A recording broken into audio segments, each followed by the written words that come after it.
waiting for his return and will celebrate it. But the president may go back a little bit late due to the advice from the doctor. Even so, it will be just a few days delay. Hafiz says there will be no power transfer in Saudi Arabia before the return of the president. He insists Saleh will end his duty by the end of 2013. He also says the crisis in Yemen is different from what's going on in Libya. Hafiz says Yemeni democracy allows different opinions and the oppositions are part of the system. On the heels of his announcement of a new strategy on Afghanistan, US President Barack Obama has met with troops from the US 10th Mountain Division, a unit frequently deployed in Afghanistan. On Wednesday, Obama unveiled a plan to start bringing US troops home at a faster pace than proposed by the Pentagon. The announcement has alarmed top US brass, who fear it could squander military gains. Obama said the US had turned a corner in Afghanistan. He also assured soldiers that the withdrawal would be gradual and would not jeopardize security gains made by US troops. The president warned that the job isn't finished in Afghanistan. Our job is not finished. If you looked at the schedule that I set forth, we're only bringing out 10,000 by the end of this year. We're going to bring out all 33,000 that we surged by next summer, but there's still some fighting to be done. Meanwhile, the Afghan President Hamid Karzai says his nation's youth will stand up and defend the country as the US begins to pull troops out. But the Taliban has promised to fight as long as foreign soldiers remain. Karzai thanked the international troops for their support and congratulated the Afghan people for working towards protecting their homeland. But Kabul residents expressed both optimism and doubt about the future of their country's security. The transition of the security and the withdrawal of the foreign troops from Afghanistan means the Afghan forces must be strengthened. And we're hearing from all over Afghanistan that people now have more faith and confidence in their forces. I am happy for the troops to pull out, but in the meantime, I am worried because our leaders do not have the courage to defend our provinces if the foreigners leave. A special Afghan court set up by Hamid Karzai has found widespread fraud in last year's elections. It declared that about a quarter of parliamentarians will have to vacate their seats. Our finding shows that the election officials deliberately violated Article 22 of the election law. Those parliamentarians who won seats through electoral fraud and violation must be prosecuted.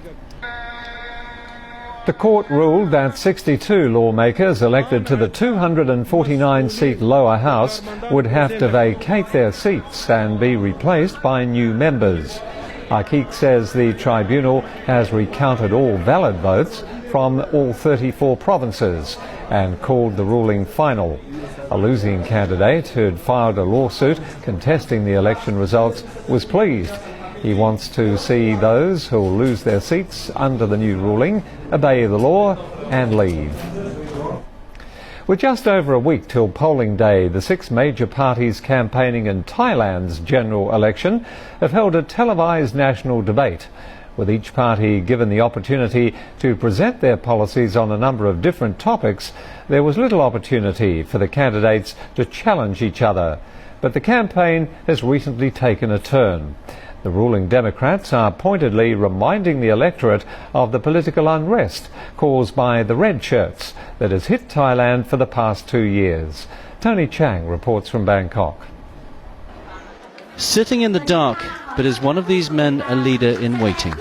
With just 10 days to go till the general election, a televised national debate. Senior members of the 6 leading parties given a platform to voice their views, and a generous reception for the incumbent Prime Minister trying to get his message to the all-important rural voters. People shouldn't suffer with the rising cost of living, so the government will give aid to farmers if their crops don't meet market prices. But one notable absentee, Yingluck Shinawat, ahead in the polls by a considerable margin, but out on the campaign trail instead. Some say her political inexperience forced her to stay away. Others that it's confidence in her considerable lead. But outside the hall, in the grounds of the host university, students glad to hear the debate. I think it's a good thing so that we can know the vision of the future Prime Minister and his policies. I think it's good that each party comes out and clearly explains their policies. But as the election approaches, the competition is heating up. With the day drawing to a close, the Democrats took over the centre of Bangkok, the location symbolic. In an attempt to revitalise their election campaign, the Democrat Party has returned here to the Ratchaprasong intersection, scene of last year's bloody red shirt riots. And the message from the Prime Minister is very clear. Either vote for us, or the political troubles of recent years will return. The mood was combative and tense. The Democrats had much ground to make up. The party leadership was out in force. A key speech delivered by the Deputy Prime Minister. And again the message hammered home. A slideshow of red shirts showing their complicity in the burning of Bangkok. The fiery rhetoric dampened only by the evening rain. With less than 2 weeks to go, the political divisions are becoming very clear. But then on the stroke of 6, the one thing that still unites Thailand. A rousing rendition of the royal anthem as the rain continued to fall. Tony Chang, CCTV at the Ratchaprasong intersection, Bangkok. And you're watching CCTV News from Beijing. In the stories coming up, Southeast China braces for Typhoon Miri to make landfall as local authorities call all ships back to harbour.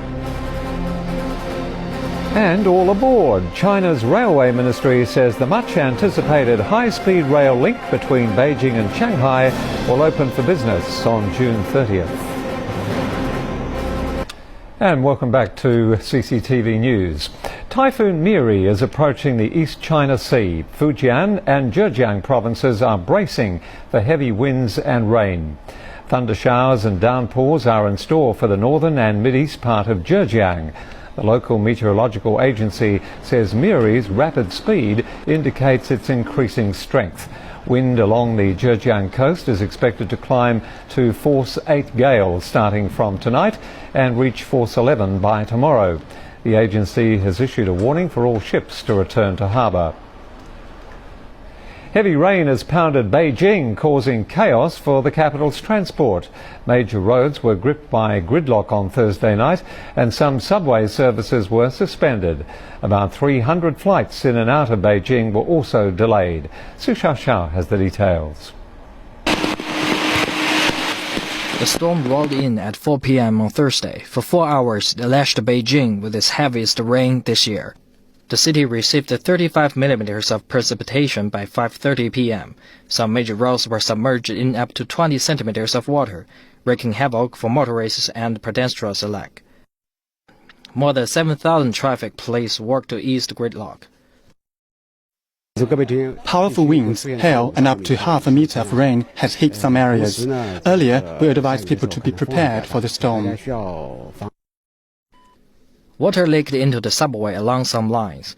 The rain also wreaked havoc on subway lines 1, 13, and Yizhuang line, which opened just a month ago. Services were suspended on sections of lines 1 and 13 as some stations experienced minor flooding. But services resumed on both lines by 8 p.m. The light rains are expected to continue into Thursday night and Friday morning due to a strong cold front sweeping the region. The rain also grounded flights at the capital's main airport, where more than 200 flights were delayed or cancelled. Authorities also warned of landslides in Beijing's northern mountainous areas. Su Xiaoxiao, CCTV. China's Ministry of Railways has confirmed the high-speed rail service between Shanghai and Beijing will open to the public on June 30th. The first trains will leave both cities next Thursday afternoon. Passengers can now buy their tickets in advance. They won't need paper tickets. ID cards can also be used to board the trains. 63 pairs of trains each day will make the journey at a speed of 300 kilometres an hour, cutting the travel time between the two cities to under 5 hours.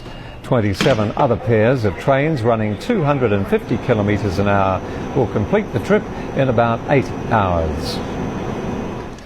It's a good month for tourists here on the mainland. By the end of June, the Beijing-Shanghai high-speed rail will officially begin operation, as we mentioned, and Taiwan will be opened up to individual mainland visitors. Previously, mainland residents were only able to visit the island on group tours. Taiwan authorities have received the first batch of applications from mainland tourists, and local businesses are gearing up. The 8 applicants are mainly travel operator staff and private company owners. Mainland tourists are very interested in visiting Taiwan, and our travel agency will take a look first. The first batch of individual visitors are scheduled to arrive in Taiwan on June the 28th, and each will receive souvenirs at a welcome ceremony at the airport. According to the Taiwan authorities, mainland visitors are expected to spend 80% of their total spending on shopping, while their US and European counterparts spend that portion in accommodation. Mainland visitors would offer a bigger boost to the local economy than that of visitors from other countries. As of the end of May, 2.4 million people from the mainland have visited the island since mid-2008, when Taiwan first opened to mainland group tourists. They have brought in some $4 billion in revenue to the island. 季天星 CCTV